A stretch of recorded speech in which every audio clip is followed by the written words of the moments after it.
Hello, Sonia. Good to Hi, see you Leonid. again. Yes, yes, yes. Good to So see you too.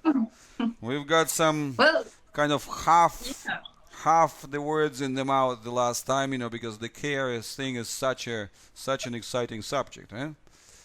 that's it. Yeah, I wanted to hear more about it. Well, I guess yeah. Okay, that's a good point because this is really the thing in a way that we have a completely distorted, because the whole field, right? So if we put it probably a little bit on a tangent.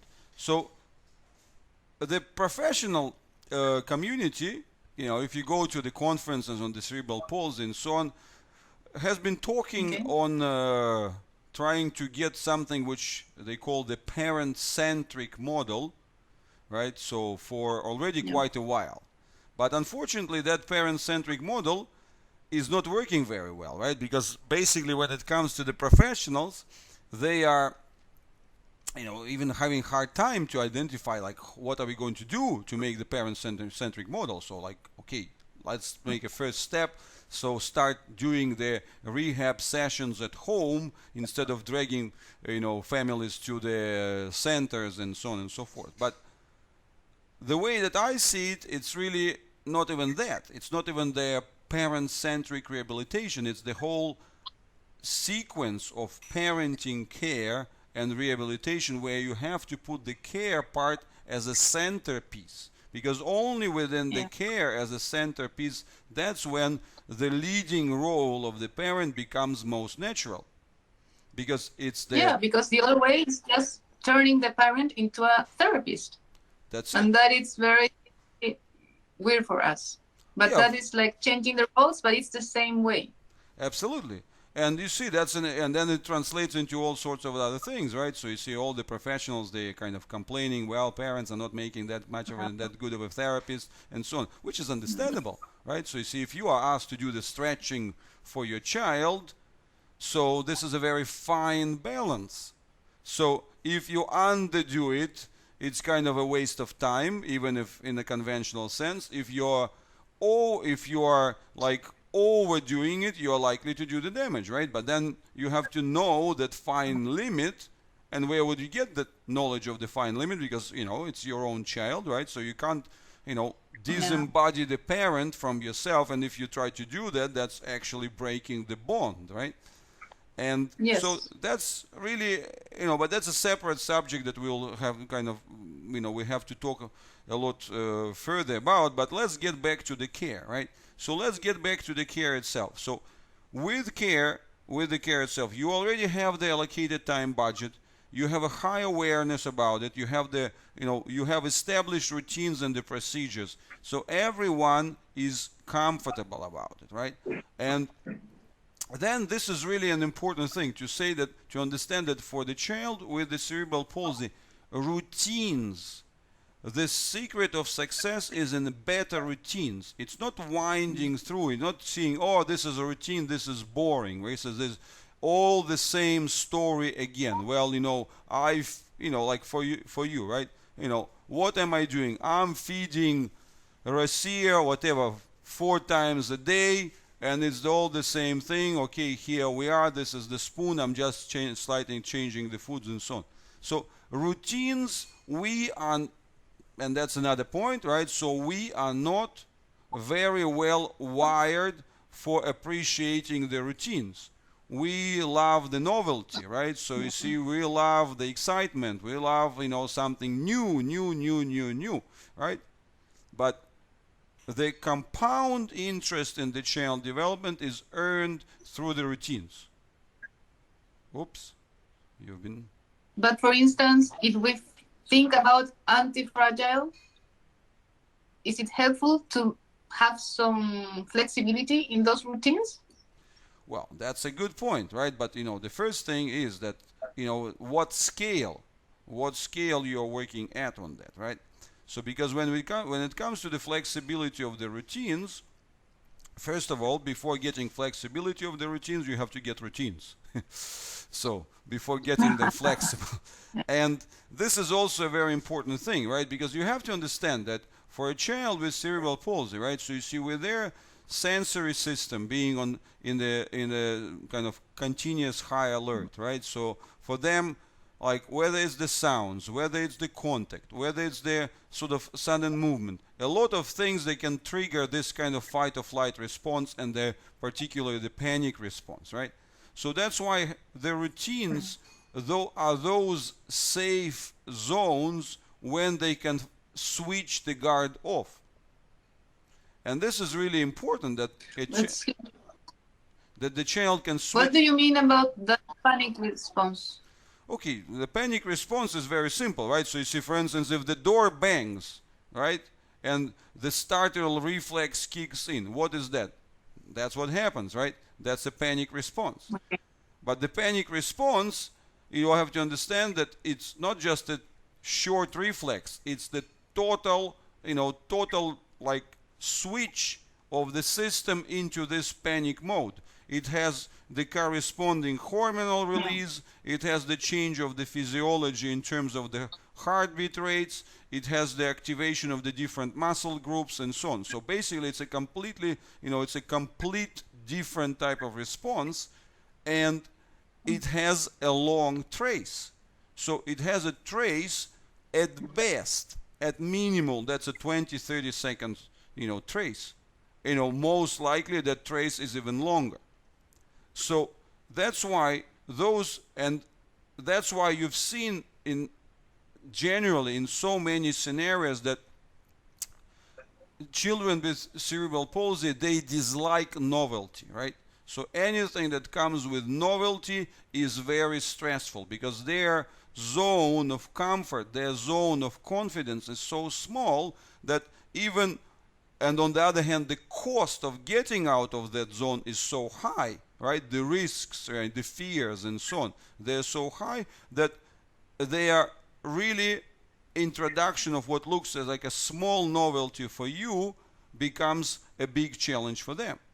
And that's also the reason why in so many cases, the same parents who talk about the child being lazy and don't want to do the new things and so on and so forth, these same parents, when the child is showing some enthusiasm and showing some new kind of playfulness or activity and so on during, for instance, the feeding time, these same parents see it as an obstacle. So this is, again, the whole system is completely confused and messed up in that sense, that actually misallocating the priorities, misallocating the, what has to be working first and what are the true predictors of the success and what are the true drivers of the long-term success. That's what happens when we, confuse the rehabilitation and the care priorities. So getting back to that, right? So talking about the routines and established allocations and the safe environment. So let's take something other than feeding. Let's, for instance, take even such a dirty job, right, as the diaper change. But first of all, once you get there, we start with the context. So what is the context? What is the total setting there?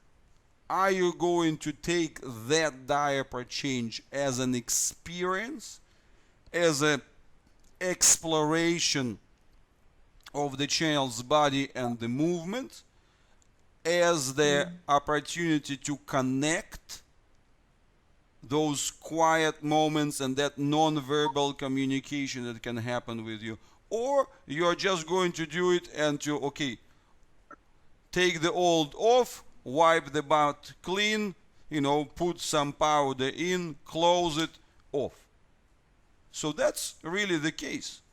So it all starts with the whole context, because the context for a child with cerebral palsy has a dramatic influence on their tone. Which mode are they going to be in? So good things happen to them when their panic, protection, fight or flight modes are off. only then the good things happen to them. Only then they can explore, they can get some creativity, they can get some experience of the right type of the physiology behind it. Because again, what we see as the movement is just the tip of the iceberg, right? So that iceberg underneath it has the physiology, has the hormonal base behind it. So anytime there is a stressful experience, there is a hormonal and the physiological thing comes in it. And that becomes the base of it. So it's the routine opportunities, because they are safe, they are known, they're already pre-experienced. That's why they are the ones when you have those windows of the good physiology related to movements, good physiology related to responses, good physiology related to the sensory interactions and so on. So it's really an extremely valuable openings. Again, things even so mundane as the diaper change. But then once we move to the next level, right? So you see, let's take it this way. So it's the whole thing. Okay, we're going to get like the diaper change. There's a certain position there. So right away we have to pay attention to details. Because even in the healthy kids, because nowadays, especially in the Western countries, you have the situation that a lot of kids, they are wearing the diapers until they're 2 or 3 years of age, right? So it's like when we were in Russia, we used to do the potty training at the 6 months or 7 months, right? So you see, it was like that. So but anyway, but what happens, you see, like, just to get the idea of the context, because if you are changing it, for instance, on a bed, right, or on a even on the diaper changing, usually you become the slave to your routines. Again, routines are good for the child from the safety, but it's bad for your attention span, because you are switching into the attention, into this thing. So what I was saying is that, like, because for instance, that changing table has a particular location, right? So like, for instance, if there's like facing the wall, right? It's at the wall. So what does it mean? And the light is coming from one side. So what typically happens, you would you have a stronger hand than the weaker, the weaker hand and the stronger hand. So what typically is going to happen? A parent puts the child in a fixed position, like in a same position, so the same placement. The head is always the same way, the legs are always the same way. You take a preferred location, which leg you're going to move first.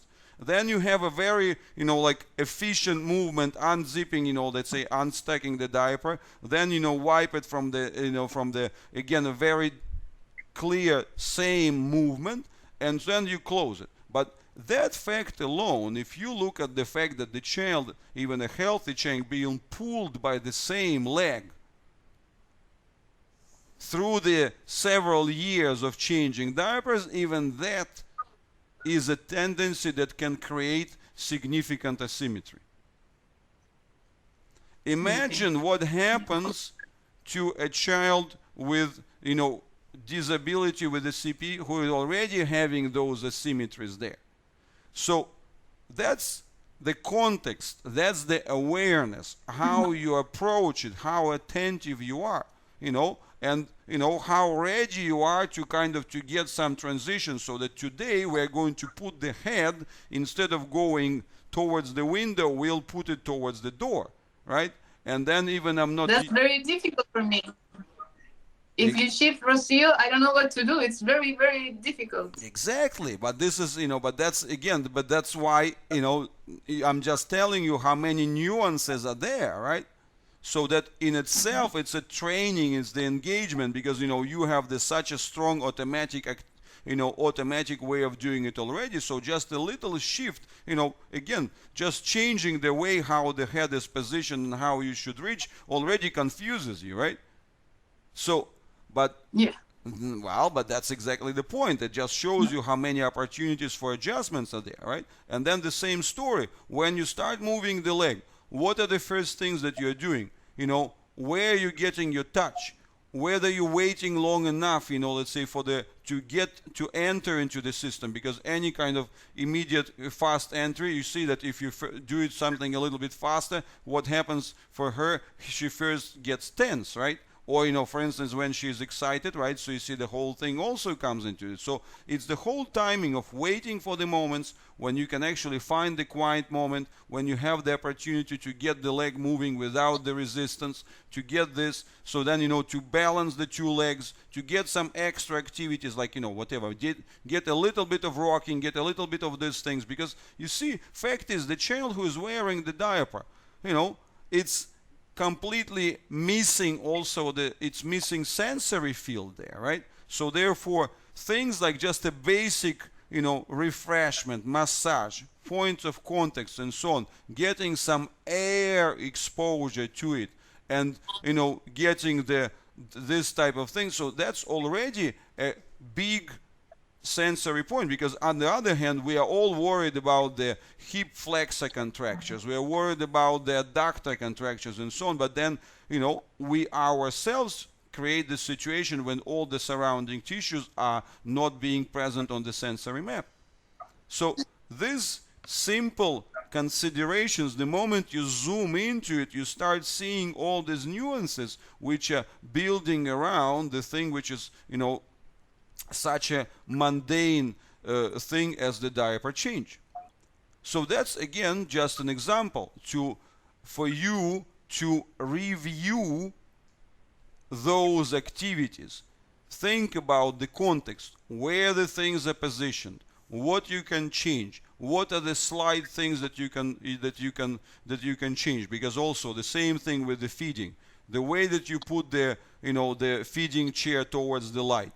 What kind of preferences it creates for the position of the head, and what are the preferred directions. All these things matter. That's a compound interest. So I want you to start thinking there in terms of the compound interest. All these small actions matter, accumulate, and so on. So that's a central message about the care. The care is the process through which you get the compound interest, and it's through that, whether through the care procedures, through the care routines, which actually define whether your compound interest is going to be building up in the good way, and is going to be the earning interest, right? So that your account balance of developmental account balance of a child is growing, or whether it's going to be the credit card interest, which is going to mean that the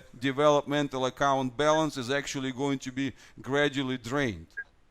So that's... But to be practical, once I have the routine and I have the ability already to zoom in, what should I be aiming for her to be relaxed? Well, I think that this is a good question. So because that will be actually the discussion of the participation at the more detailed level, and we'll save that for our next episode. Perfect. See you then. Thank you. See you then. Bye.